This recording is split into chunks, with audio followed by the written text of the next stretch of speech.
चीन के होंगे 24 टुकड़े, अमेरिका लगाएगा भारत से गुहार। एलन मस्क ने बता दिया भारत कैसे बनेगा विश्व गुरु। जापान की टेक्नोलॉजी, इजराइल के मोसाद का होगा भरपूर इस्तेमाल। मोदी के सामने आने वाला है बड़ा प्रस्ताव। एआई से आएगी क्रांति, पर भारत का गांव बढ़ाएगा दुनिया में भारत का मान।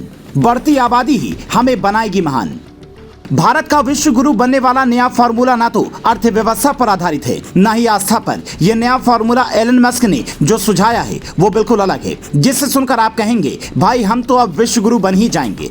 पहले वो फॉर्मूला सुनिए, फिर आपको ये बताते हैं कि कैसे पाकिस्तान की तरह चीन के 24 टुकड़े होने की रिपोर्ट सामने आने लगी है।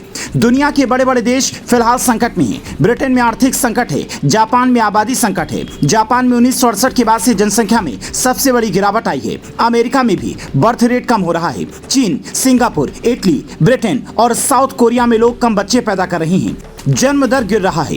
ये एक तरह से सभ्यता पर संकट की तरह है। यही बात एलन मस्क ने कही है। अगर लोग ही नहीं होंगे तो फिर सभ्यता का क्या होगा। लेकिन इस बात को दूसरे नजरिए से सोचिए तो काफी कुछ समझ में आएगा। अगले 60 सेकंड में हम उसी थ्योरी की बात करते हैं। अभी दुनिया की आबादी करीब 800 करोड़ है, जिनमें से हम हिंदुस्तानी 140 करोड़ हैं। बड़े बड़े देशों में जब आबादी कम होगी तो वहां हिंदुस्तानियों का वर्चस्व बढ़ेगा, क्योंकि जिसकी जितनी संख्या भारी उसकी उतनी भागीदारी।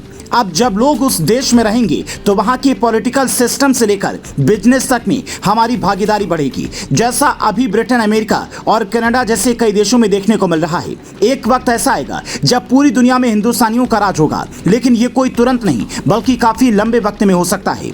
और तब तक हम विकास की नई सीढ़ियां चढ़ चुके होंगे, जहां से सब भारत को सलामी देंगे, क्योंकि भारत को जिन देशों से आगे निकलना है उनमें सबसे बड़ा नाम अमेरिका, चीन, जापान और जर्मनी है। 5वीं बड़ी अर्थव्यवस्था बनकर हमने ब्रिटेन को पहले ही पछाड़ दिया है। तीसरी अर्थव्यवस्था बनने के बाद अमेरिका और चीन आगे बचेंगे, लेकिन अमेरिका की मजबूरी यह है कि वो चीन को बढ़ता हुआ नहीं देख सकता। ऐसे में भारत को विश्व गुरु बनने में वो मदद करेगा।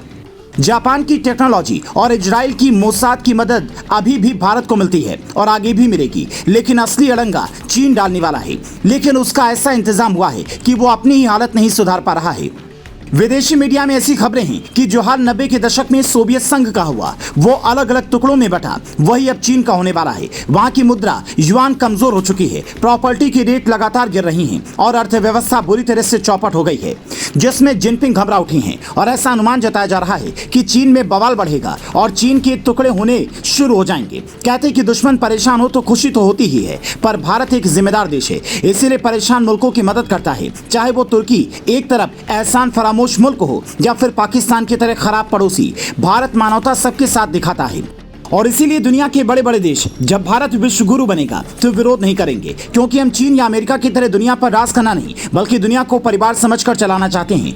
कुछ लोगों को ये रिपोर्ट सुनकर हो सकता है ऐसा लगे कि भविष्य किसने देखा है। तो भैया, भविष्य नहीं देखने वालों को इतिहास में भी जगह नहीं मिलती। जब दुनिया की आबादी तेजी से कम हो रही है, लोग सभ्यता खत्म होने की चिंता जता रहे हैं, तो मोदी जी जिस आपदा में अवसर की बात करते हैं वो हमें भी देखना होगा और ये समझना होगा कि दुनिया के जिन देशों में आने वाले 1000 सालों में कुछ ऐसा होने की स्थिति है, वहां हम कैसे खुद को मजबूत कर सकते हैं।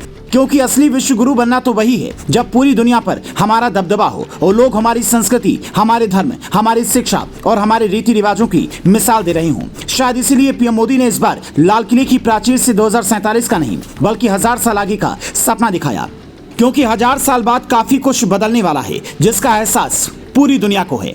हम रहे या ना रहें, पर आने वाली पीढ़ियां तो ये कहेंगी कि हमारे पूर्वज दूरदर्शी थे और उन्होंने हमें गर्व करने का मौका दिया। अगर यह स्टोरी आपको अच्छी लगी तो उन लोगों तक जरूर पहुंचाइए जिन्हें लगता है विश्व गुरु बनने का सपना सिर्फ सपना है, और कमेंट कर अपनी राय भी दीजिए।